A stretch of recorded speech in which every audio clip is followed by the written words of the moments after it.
베드로와 요한과 야고보를 제자로 부르시는 그 말씀을 보았었는데, 오늘 이 요한은 이 누가와는 다르게 베드로와 요한과 야고보, 아니 그 제자들을 부르시는 모습이 좀 다르게 표현이 되어집니다. 예수님께서 세례 요한의 제자 중에 한 사람, 이 안드레로 나와져 있는데, 시몬의 형제였었던 안드레, 그는 요한의 세례 요한의 제자 중에 한 사람이었다고 요한은 소개를 합니다. 이 안드레가 세례 요한의 말을 듣고 예수님을 따라서 제자가 되어지고, 이 안드레가 그의 형제였었던 시몬에게 예수님을 소개하고, 그 시몬이 예수님에게 가서 예수님을 만난 이후에 베드로라고 하는 이름을 더하게 되어지면서 안드레와 베드로가 예수님의 제자가 되었습니다.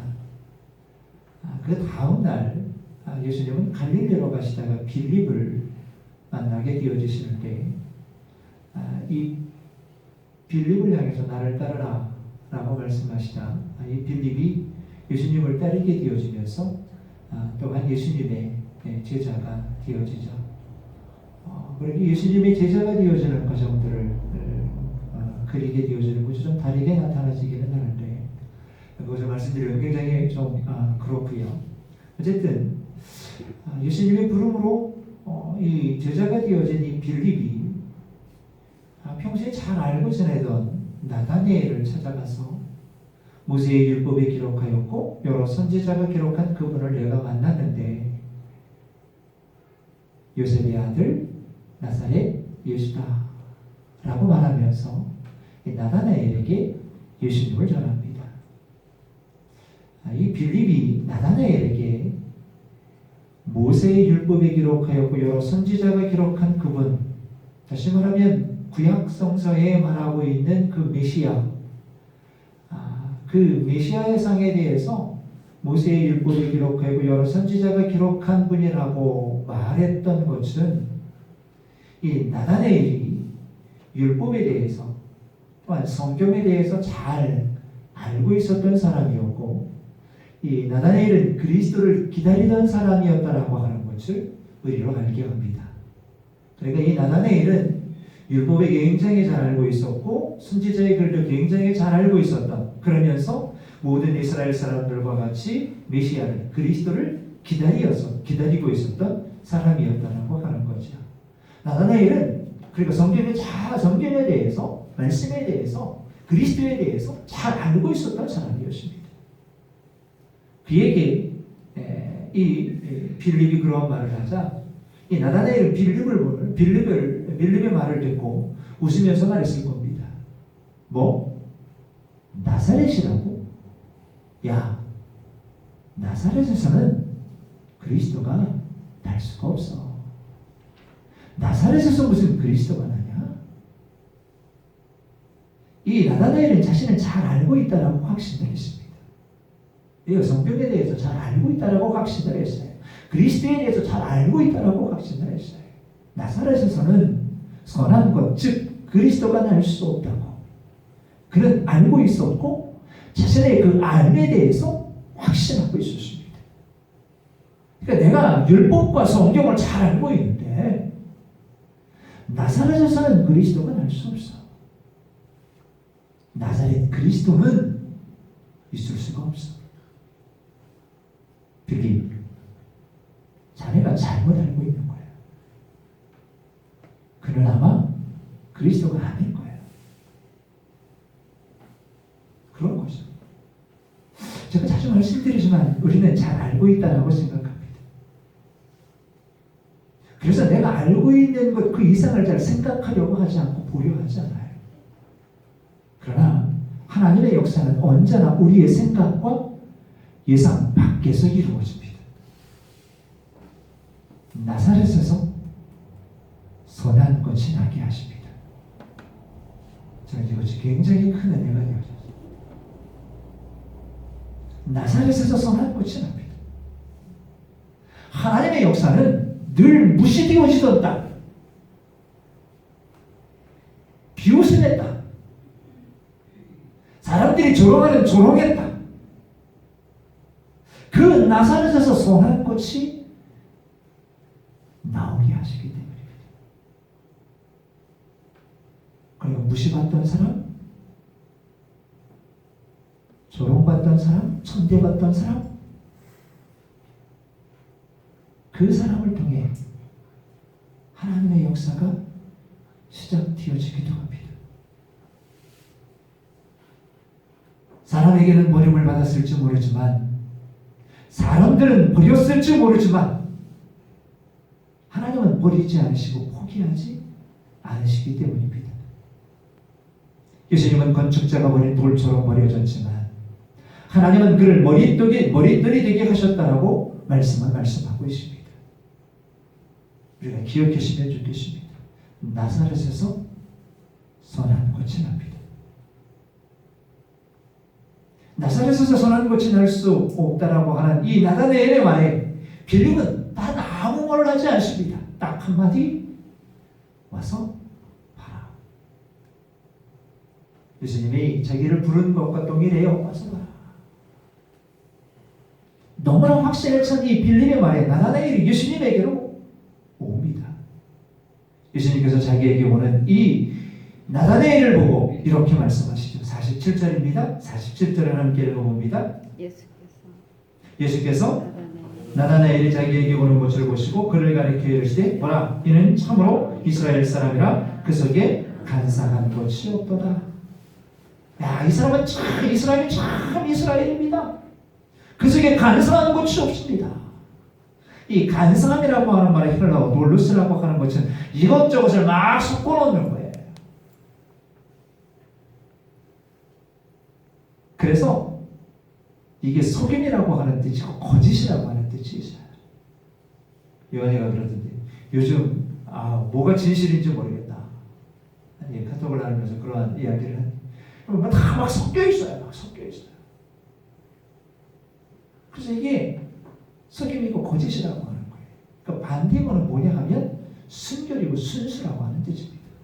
그러니까 예수님은 나다나엘에 대해서 뭐라고 말하고 있는 거냐면 여러 가지가 섞이지 않은 참 순수한 사람입니다. 여러 가지가 섞이지 않은 참 순결한 사람입니다. 라고 말하고 있는 거예요. 이게 참 이스라엘이라고 하는 거거든요. 참 이스라엘이 뭐냐? 막 섞여있지 않은 순결한 사람, 순수한 사람, 이것을 말하고 있는 겁니다. 자기에 대해서 예수님께서 얘는 참 이스라엘입니다. 그 속에 간사한 것이 없습니다. 라고 하는 이 이야기를 들은 나다나엘이 깜짝 놀라서 예수님에게 묻습니다. 예수님에게 말합니다. 어떻게 저를 하십니까? 여러분들 이 말씀이 어떻게 들리는지 모르겠어요. 나다나엘이 자기를 향해서 하시는 예수님의 말씀을 듣고 어떻게 저를 하십니까? 이 말씀이 어떻게 들리세요? 저는 이 말이 우리 가운데서 오해되지 말아야 돼요.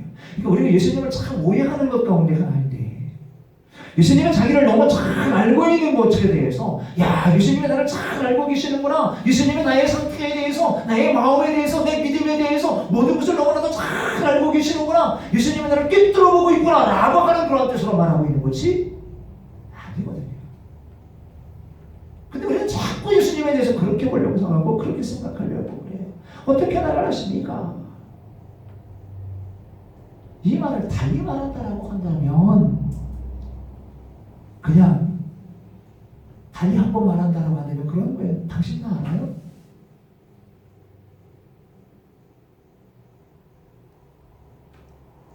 참 이스라엘이다. 그 참 순결한 사람이다. 그 마음에 거짓이 없다. 이 말에 대해서 당신 나 알아요? 라고 할 수 있을 것 같아요. 당신 나를 만나본 적도 없고 나에 대해서 들어본 적도 없을 텐데 어떻게 나에 대해 잘 아는 것처럼 말합니까? 그렇잖아요. 한 번도 만나보지도 못했고 병원도 나가보지 않았고 사귀어보지도 않았는데 나를 아는 것처럼 얘기해요. 나에 대해서 이렇다 저렇다 라고 말한단 말이에요.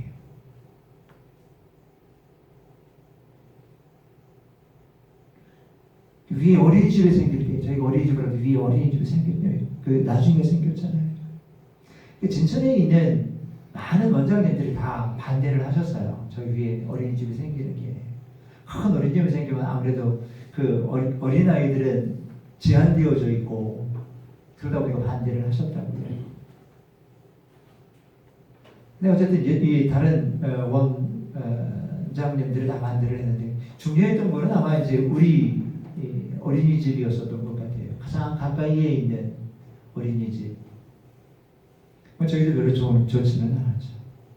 근데 그 원장님이 그 다른 원의 원장님들을 만나면서 그렇게 말을 했다라고 하는 거예요. 아, 그 목사님 너무 좋으시고 참 친절하시다. 아, 그 목사님 참 좋으시다. 그 목사님 참 친절하시다. 나를 만나본 적이 없어요. 만나본 적이 없어요. 근데 나에 대해서 그렇게 얘기하는 거예요. 그렇게 얘기하는 거예요. 그러니까 너무 좋으신 목사님은 우리 어린이집 들어오는 거 좀 꺼리끼긴 하지만 반대는 하지 않으신다. 그 목사님 참 좋으시다. 제 기분이 좋았을까요? 나빴을까요? 여러분들이라면 기분이 좋으실 것 같아요? 나쁘실 것 같아요? 기분 안 좋더라고요. 날 만나보지도 않고 난 처음 보지도 않고 대화하지도 않고 아무것도 안 했는데 왜 내가 거기에 끼어들어가가지고 이 사람 참 좋은 사람입니다. 그 사람 참 친절한 사람입니다. 라고 이야기를 하는 거예요. 뭔데 나에 대해서 그렇게 얘기를 하는 거예요. 나중에 왔었을 때 제가 그 말을 했어요. 왜 그 말을 했냐고. 나 만나봤었냐고. 나 알아요. 오늘 전 그래서 그렇게 들어서 나 알아요.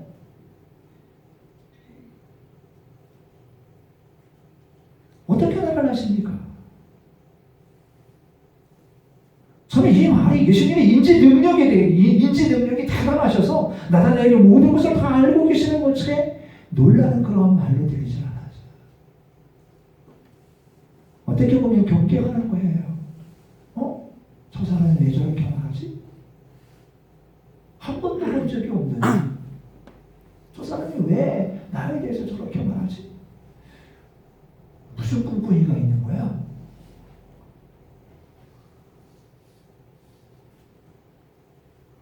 자, 그러자. 아마 저는 그래서 이 나다나엘은 굉장히 경계하는 그러한 모습이었었을 것 같아요. 그래서 예수님께서 말씀하시죠. 빌립이 당신을 부르기 전에 당신이 무화과 나무 아래에 있을 때 내가 보았습니다. 자, 무화과 나무 아래에 있을 때 보았다라고 하는 말을 듣고 나다나엘이 깜짝 놀라서 그래. 당신은 하나님의 아들이십니다. 굉장한 반전이죠. 굉장한 반전이에요. 나를 아세요? 당신 나를 어떻게 알아요? 삐딱하게 예수님에 대해서 경계하던 나다나엘이 예수님께서 무화과 나무 아래에 있었다라고 하는 것을 보았다라고 하는 이 예수님의 말에 예수님을 향해서 당신은 그리스도이십니다. 당신은 나의 그리스도이십니다. 라고 고백한다니까요. 그래서 제가 이 무화과 나무 아래에 있다라고 내가 무화과 나무 아래에 있는 것을 보았다라고 하는 것이 이게 도대체 무슨 말일까라고 하는 것이 너무너무 궁금했어요. 정말이에요. 이게 굉장히 큰 권력이었어요. 무화과 나무 아래에 있는 것을 내가 보았다. 이 한마디가 무엇이었길래 이 나다나엘을 당신은 나의 그리스도이십니다 라고 고백하게 했을까? 나다나엘 자신의 정체성을 확실히 보여주는 것이 무엇으로 나타나주고 있냐면 무화과 나무 아래에 있는 것으로 소개가 되어집니다. 내가 거기에 있었다라고 하는 것을 그분이 안다. 내가 무화과 나무 아래에 있었다라고 하는 것을 저분을 아시네.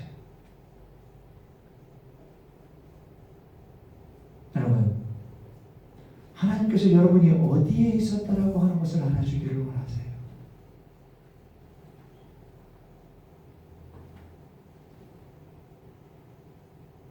여러분 평생에 내가 그때 그래도 거기에 있었습니다 라고 하는 하나님이 알아주시기를 원하는 장소가 어디 있어요?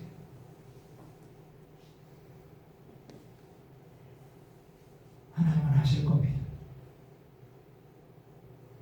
내가 그때 거기에 있었던 것을 내가 안다. 그 자리에 내가 있었던 것을 내가 보았다. 이게 굉장히 많은 걸 서로 와닿게 되어지더라고요. 그곳에서의 너의 눈물, 그곳에서의 그 몸부림, 그 안타까움, 그 아픔 내가 보았다.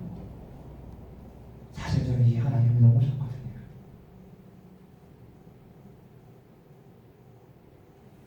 나의 그 아픔, 너의 그 몸부림, 너의 그 눈물을 그때 내가 다 보았다. 너의 그때 그 자리를 내가 안다. 내가 보았다. 이 나다나엘의 무화과나무 아래가 어떤 자리인지에 대해서는 성경은 기록하고 있지 않습니다. 많은 주석을 찾아보고 원어 성경을 찾아보고 별다른 다 해봤지만 별다른 의미를 찾지 못했습니다. 대부분의 주석이 그냥 이 무화과나무 아래를 기도의 자리로 봅니다. 말씀 묵상의 자리로 보고 있습니다. 그런데 저는 아닙니다. 무화과나무 아래는 나다나엘의 은밀한 자리였을 겁니다. 정말 은밀한 자리였을 겁니다. 자신만의 자리였을 겁니다. 누구와 함께 공유할 수도 없는,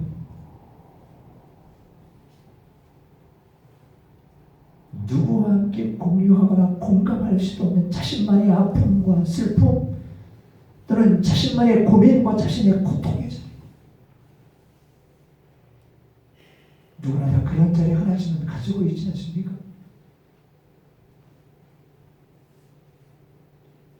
아무도 알 수 없는,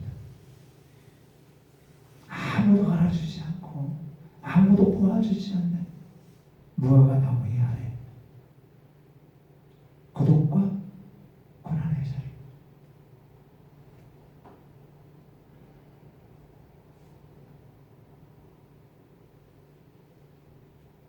그 나다나엘을 향해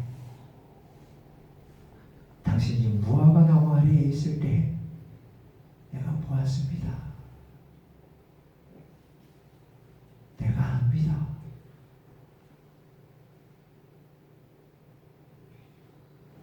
눈물이 활칵 쏟아졌을 것 같아요. 경험상. 내가 안다. 내가 보았다.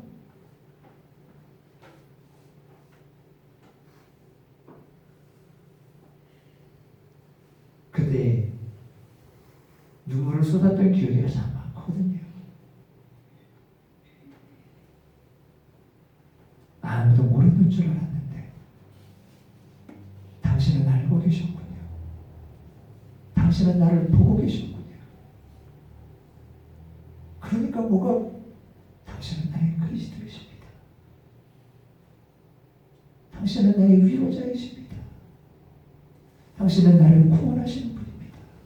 당신은 나의 소망이십니다. 나를 아시는군요. 나를 보셨군요. 당신은 하나님의 아들이십니다. 그래서 예수님이 말씀하셔요. 이보다 더 큰 일을 볼 것입니다. 이보다 더 놀라운 일을 볼 것입니다. 공감을 넘어서서, 위로를 넘어서서 이제는 하나님의 일, 그 그리스도의 일, 이적과 표적이 함께 가는 모든 일들을 보게 되어질 것입니다. 예수님을 그리스도로 고백하는 사람에게 오늘은 나의 무화과 나무 아래에 있는 나를 기억하시고 나를 보았다라고 하시는 이 예수님의 앞에 나의 그리스도이십니다 라고 고백하는 이 고백의 언어 속에 예수님은 한 가지를 약속하십니다. 이보다 더 큰 일을 볼 것입니다. 사람으로서는 할 수 없지만 하나님이 하시는 일, 그 일을 당신은 볼 것입니다. 제가 이 말씀을 준비하게 된 건 지난 한 주간 저는 지난주에 전한 말씀이었던 이 믿음의 축복을 영상을 찍어서 이 농계에 있어서 보고 묵상하며 다시 기도를 했었습니다.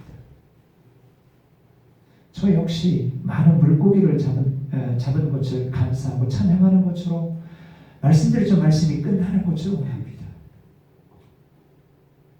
하나님을 믿는 자들에게 이렇게 복을 주십니다. 이렇게만 설교를 하고 싶습니다. 그리고 그렇게 하셨으면 좋겠습니다. 모든 것을 버려두고 모든 것을 포기하고 솔직히 그러고 싶지 않습니다. 투기라도 해서 왕창 돈을 벌고 싶고 돈을 많이 벌었다라고 하는 말에 귀가 솔깃하고 물질을 넘어서는 일이 그리 쉽지 않습니다. 일용할 양식만으로 만족하지 못하고 감사하기가 쉽지 않습니다. 할 수 없는 것을 설교를 한 것만 같아서 설교하고 마음이 별로 좋지를 않고 생각도 많았었습니다. 그런데 장로님이 새벽에 기도하시고 가시면 저희 부부는 아침에 내려가거든요. 그래서 아침에 내려가서 찬송을 하고 기도합니다. 하나님, 설교로 자꾸 성도들에게 부담만 주는 것 같아요. 많은 부딪힘이 있었어요. 자기는 지키지 않기 위해서 사람들에게 잔뜩 짐을 주었던 바리새인들처럼 나도 자꾸 성도들에게 짐만 지우며 신앙의 삶을 무겁게 하는 것만 같아요. 하나님, 배와 물고기를 어떻게 포기할 수 있겠어요? 그게 어떻게 포기가 돼요?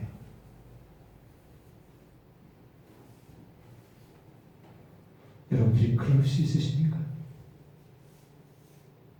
그러면 제가 마음을 덜어도 됩니다.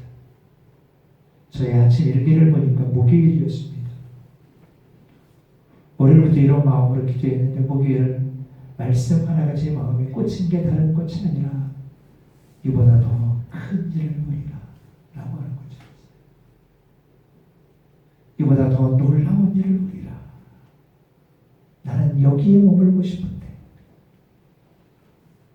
나는 그냥 여기가 만족한데 고기 잡은 것으로 만족한데 예수님은 아니었던 거예요. 이보다 더 놀라운 일을 말씀하시더라고요.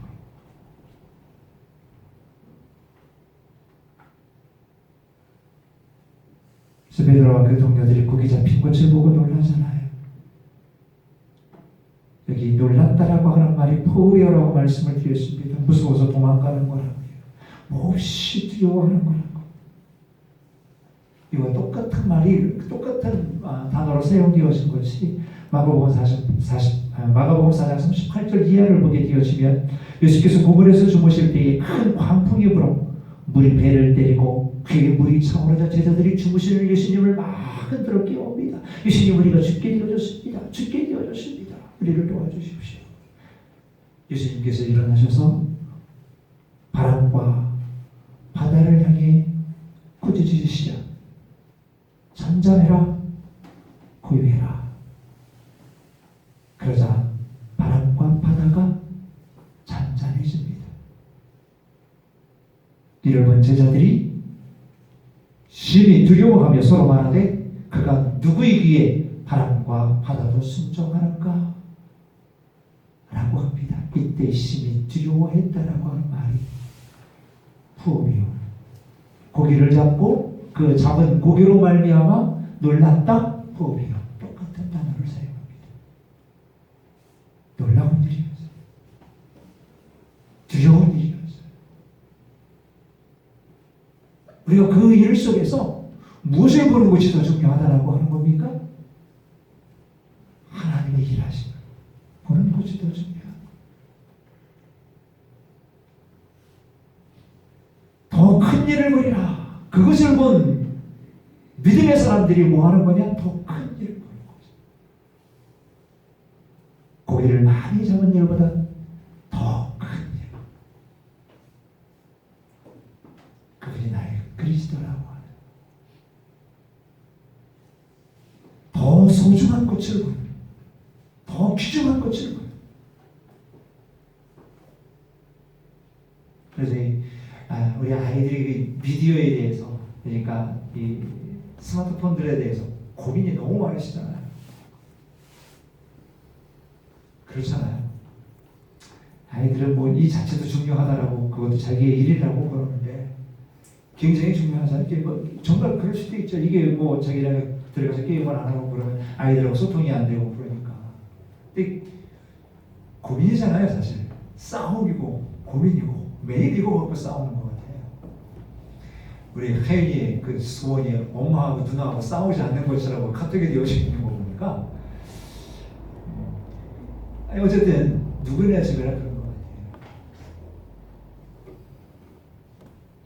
저 다른 거 때문이 아니라 우리 학생들도 그렇고 저도 그렇고 우리 미나와 그리고 그 1차 번째를 드린 그 기도 제목 같은 거를 기도를 하거든요. 더 귀한 것을 볼 수 있어야 그만두죠. 더 소중한 것을 볼 수 있어야 그만두죠. 더 귀한 것이 있어야지요. 자기 삶에서, 자기 생애에 있어서 이것보다 더 귀한 게 있어야 될 거 아니에요. 이것보다 더 소중한 것이 있어야 될 것 아니에요. 어떻게 배와 그물을 버려둡니까? 배와 그물보다 더 소중한 것이 있어야 되는 거죠. 그래서 바울은 뭐라고 말합니까? 그리스도를 아는 것, 예수가 그리스도라고 하는 거예요. 예수가 그리스도이심을 아는 것, 그것이 나에게 있어서 가장 소중해서 자기는 그 모든 것을 뭐 할 수 있다? 벌같이 있는 것처럼, 무가치 않은 것처럼 여길 수 있다라고 말해요. 무엇이 소중함을 알기 때문에? 예수 그분이 소중함을 알기 때문에. 저는 기도할 때 그래요. 스마트폰 그만해 주세요 라고 하는 것을 기도하는 게 아니라 우리 미나가, 우리 준성이와 범수가, 우리 하연이가 이것보다 더 귀한 것을 발견할 수 있도록 그 눈을 열어달라. 그 마음을 열어달라. 자신의 삶이 얼마나 소중하다라고 하는 것을 깨닫게 해달라고. 내 삶, 내가 살아가야 할 그 삶이 얼마나 소중한데 여기에 이렇게 자꾸 얽매여서 나를 갖고 가는 일을 소홀히 하지 않게 해달라. 스마트폰 그만해주게 해주세요가 아니라 더 소중한 것을, 더 귀한 것을 볼 수 있게 해달라. 똑같아요. 내가 어떻게 그 물고기를 포기할 수 있습니까? 하나님 더 귀중한 것을 볼 수 있게 해주세요. 하나님 더 소중한 것을 볼 수 있게 해주세요. 당신이 그리스도이심을 볼 수 있게 해주세요. 당신은 나의 하나님이십니다. 당신은 나의 그리스도이십니다.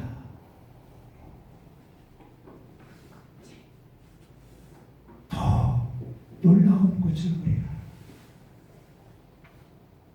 이보다 더 큰 일을 보게 해주세요. 이보다 더 놀라운 일을 보게 해주세요. 하나님 주님은 당신을 나의 그리스도, 나는 당신을 나의 그리스도이십니다 라고 고백하는 그 믿음의 사람들에게 약속하시고 말씀하십니다. 이보다 더 큰 일을 볼 것입니다. 이 은혜와 축복이 저와 여러분의 믿음의 삶 속에 살아 역사하시길 주님의 이름으로 축복합니다. 하나님, 예수 그분이 나의 그리스도시고 우리의 그리스도이십니다. 그것이 우리의 고백이 되게 하심을 감사를 드립니다. 더 귀한 것을 보게 하시고 더 귀한 것을 깨닫게 하심에 감사합니다. 이제 그 예수 그리스도를 믿음으로 따르며 이보다 더 큰 큰 일을 볼 수 있는 믿음의 삶들이 되어줄 수 있도록 우리 가슴의 모든 믿음의 지체들을 기억하시고 축복해 주시옵소서. 예수님의 이름으로 기도가옵나이다.